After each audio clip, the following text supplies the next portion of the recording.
Dear students, welcome to Rajput Coaching Center.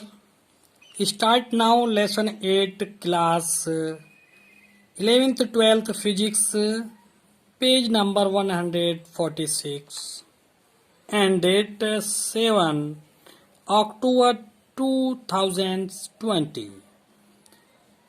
Start now question number 3 subject for physics. Start. विद्युत चुंबकीय तरंगे क्या हैं, इनकी उत्पत्ति किस प्रकार होती है, हमें इसके बारे में लिखना है।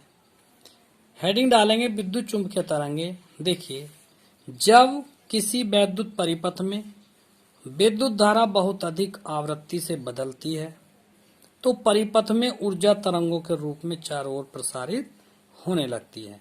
इन्हीं तरंगों को विद्युत चुंबकीय तरंगे कहते हैं। ठीक है, बहुत आसान है। जब किसी वैद्युत परिपथ में वैद्युत धारा बहुत अधिक आवृत्ति से बदलती है, यानी कि बहुत तेजी से चलती है, तो परिपथ में ऊर्जा तरंगों के रूप में चारों ओर प्रसारित हो जाती है। इन्हीं तरंगों को विद्युत चुंबकीय तरंगे कहते हैं। विद्युत चुंबकीय तरंगों की उत्पत्ति के बारे में पढ़ेंगे आप। विद्युत चुंबकीय तरंगों की उत्पत्ति का स्रोत त्वरित आवेशित कण है। देखिए, ये भाषा भले ही ये समझ में आपके नहीं आई होंगी, लेकिन ये वही है। जब कोई आवेशित कण किसी वैद्युत क्षेत्र में गति करता है तो उस पर एक वैद्युत क्षेत्र लगता है या चुंबकीय क्षेत्र लगता है। वही सिस्टम है। जब कोई आवेशित कण किसी वैद्युत क्षेत्र या चुंबकीय क्षेत्र में गति करता है तो उस पर वह वैद्युत क्षेत्र तथा चुंबकीय क्षेत्र उत्पन्न करता है। ठीक है, ये एक ही बार लिखा जाएगा। तो वह है चुंबकीय क्षेत्र तथा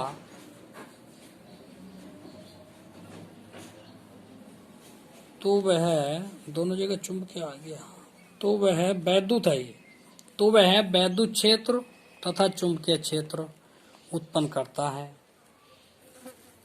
तथा वैद्युत व चुंबकीय क्षेत्रों के इस परिवर्तन से ही वैद्युत चुंबकीय तरंग का उत्पन्न हो जाता है। ठीक है, बहुत सिंपल है। ये समझ गए होंगे। जब कोई आवेशित कण गति करता है तो वह वैद्युत क्षेत्र, देखिए यहाँ जो खाली स्थान है इसके यहाँ वैद्युत क्षेत्र तथा चुंबकीय क्षेत्र दोनों उत्पन्न करता है। वैद्युत व चुंबकीय क्षेत्रों के इस परिवर्तन से विद्युत चुंबकीय तरंग की उत्पत्ति हो जाती है। विद्युत चुंबकीय तरंगों के गुण, इनके तरंगों के गुण क्या हैं? देखिए, इन तरंगों के गुण निम्नलिखित हैं। इनकी ऊर्जा वैद्युत तथा चुंबकीय क्षेत्रों में विभाजित होती है, यानी कि इसमें जो ऊर्जा होगी वो वैद्युत क्षेत्र में भी होगी और चुंबकीय क्षेत्र में भी होगी। ठीक है, ये तरंगे त्वरित आवेशित कणों द्वारा उत्पन्न होती है। कहने का मतलब, ये तरंगे जो उत्पन्न होती है वो आवेशित कणों द्वारा होती है। जब किसी क्षेत्र में कोई आवेशित कण चलता है तो उस पर चुंबकीय तरंगे उत्पन्न हो जाती हैं या वैद्युत तरंगे उत्पन्न हो जाती हैं। तो इसलिए कहते हैं ये तरंगे त्वरित आवेशित कणों द्वारा उत्पन्न होती है। ये लिख दिया है, लिख लेना बाद में। नंबर 3, ये तरंगे प्रकाश की भांति अपवर्तित व परावर्तित होती हैं। देखिए, जैसे प्रकाश में अपवर्तन होता है, परावर्तन होता है, विवर्तन होता है, तो उसी प्रकार इन तरंगों में भी विवर्तन, परावर्तन, अपवर्तन ये सब होगा जैसे प्रकाश में होता था। क्वेश्चन नेक्स्ट पॉइंट देखेंगे। इनके संचरण के लिए माध्यम की आवश्यकता नहीं होती। जैसे प्रकाश के चलने के लिए माध्यम की आवश्यकता नहीं होती, ऐसे ही इन तरंगों के चलने के लिए माध्यम की आवश्यकता नहीं होती है। नेक्स्ट पॉइंट, ये तरंगे प्रकाश के वेग यानी कि 3 × 10⁸ मीटर प्रति सेकंड से चलती हैं।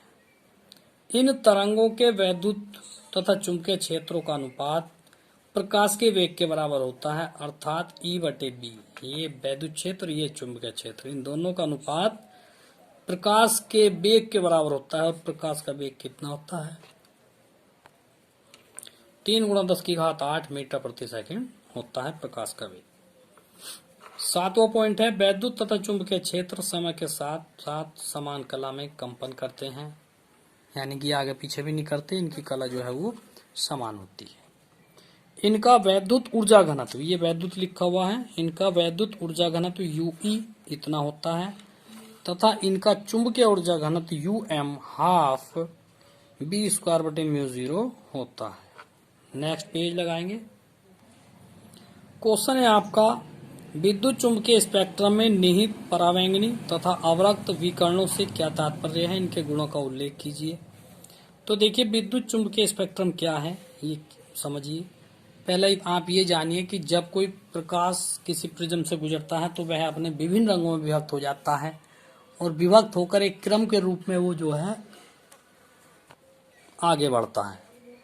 क्रम को ही स्पेक्ट्रम कहते हैं। रंगों का जो क्रम होता है उसी को स्पेक्ट्रम कहते हैं। ऐसे ही इसमें है, न्यूटन ने सूर्य के प्रकाश का स्पेक्ट्रम प्राप्त किया तो उसने देखा कि इस स्पेक्ट्रम में लाल रंग से लेकर बैंगनी रंग तक होते हैं। ठीक, इस स्पेक्ट्रम को दृश्य स्पेक्ट्रम कहते हैं। ये दिखाई देता है। इसके स्पेक्ट्रम में सभी प्रकार के स्पेक्ट्रम को एक क्रम में रखा जाता है। तरंग दैर्घ्य के आधार पर इनका जो क्रम प्राप्त होता है इसी क्रम को वैद्युत चुंबकीय स्पेक्ट्रम कहते हैं। सूर्य के प्रकाश में निम्नलिखित प्रकार के स्पेक्ट्रम होते हैं, जैसे अदृश्य स्पेक्ट्रम। सेकंड,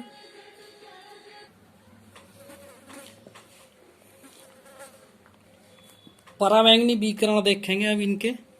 ये है ना, परावैंगनी विकिरण तथा अवरक्त विकिरणों से क्या तात्पर्य, इनके गुणों का उल्लेख कीजिए। ऊपर है क्वेश्चन, ये एरिया देखिए।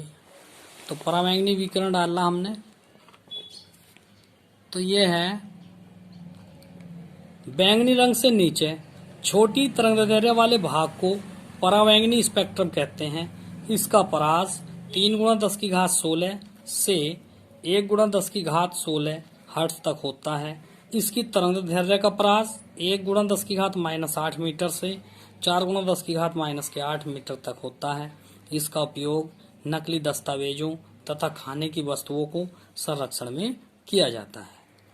इस प्रकार से अवरक्त विकिरण क्या है इसके बारे में बताया गया है। ठीक है, इसमें कोई समझाने वाली बात इतनी नहीं है, खाली थ्योरी है, इसको रट लेना। अवरक्त विकिरण गर्म पिंडों एवं अणुओं से उत्पन्न होता है। यानी कि गर्म पिंडी, जैसे बहुत दोपहरी वगैरह होता है, दोपहर का टाइम होता है, ठीक है, बाहर कोई चीज रखी हुई होती है, बहुत अधिक गर्म हो जाती है, उस समय जो विकिरण निकलता है उसको अवरक्त विकिरण कहते हैं। ठीक है, उत्पन्न होती हैं। यह स्पेक्ट्रम लाल रंग से ऊपर बड़ी तरंगदैर्घ्य वाले भाग में फैला होता है। इसका परास 4 × 10⁻14 यह आवृत्ति परास से 6 × 10⁻10 हर्ट्ज तक होता है तथा तरंगदैर्घ्य परास जो होता है इसका 8 × 10⁻−7 मीटर से 5 × 10⁻³ मीटर तक होता है। गुण क्या है इसके, देखिए ये अवरक्त विकिरण के गुण हैं।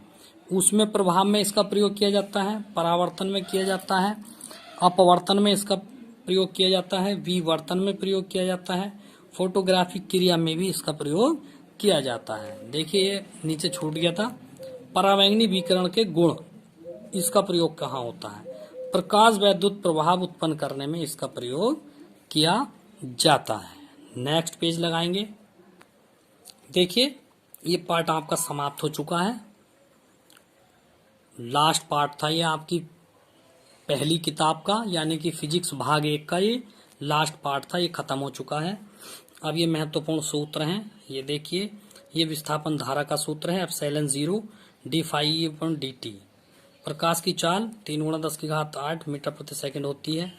सी का मान वैद्युत क्षेत्र बटे चुंबकीय क्षेत्र, फिर सी का मान 1/वर्गमूल μ0 ε0 होता है।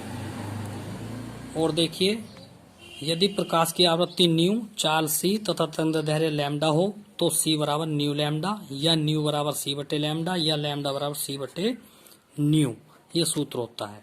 उसी प्रकार कोणीय आवृत्ति ओमेगा 2π/T या 2π न्यू। ठीक है, इस प्रकार से।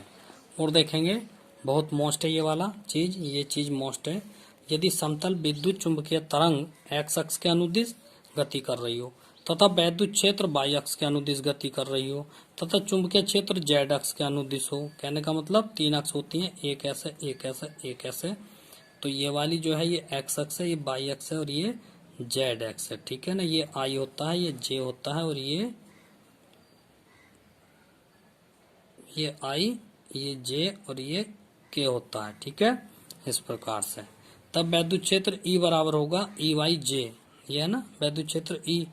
अगर एक्स अक्ष के अनुदिश है तो एक्स अक्ष के दिशा में, तो ई बाई इंटू जे, तो ई बराबर ई जीरो साइन, इसका समीकरण लगा देंगे पूरा, sign omega t minus k x जे, तथा ई एक्स बराबर ई जेड जो हो गया वो जीरो हो गया, केवल ये रहेगा बाई, तो एक्स वाला बचेगा, जेड वाला बचेगा, ये जीरो हो गया। इसी प्रकार बी बराबर बी जेड के, तो बी बराबर B zero sine omega t minus k x के, तथा बी एक्स और बी वाई इसमें जीरो हो गया। जहाँ के क्या है 2 पाई बटे लैम्डा, इसे संचरण का नियतांक भी कहते हैं, और एक सूत्र के का है ओमेगा बटे सी। यदि फोटान की आवृत्ति न्यू हो तब फोटान की जो ऊर्जा होती है ई बराबर एच न्यू होती है, जहाँ एच क्या है प्लांक नियतांक, जहाँ एच प्लांक नियतांक है, ठीक, प्लांक नियतांक है। नीचे वैद्युत क्षेत्र ई का ऊर्जा घनत्व यू ई बराबर half epsilon zero E square, और चुंबकीय क्षेत्र बी का ऊर्जा घनत्व u B half B square mu zero बटे म्यू जीरो, ठीक है। कल इसके न्यूमेरिकल कराएंगे, सभी बच्चे ध्यान से पढ़ेंगे, कल जरूर पढ़ेंगे, ठीक है। कल इसके न्यूमेरिकल करा देंगे, खत्म कर देंगे पहली किताब को, ठीक है। Thank you.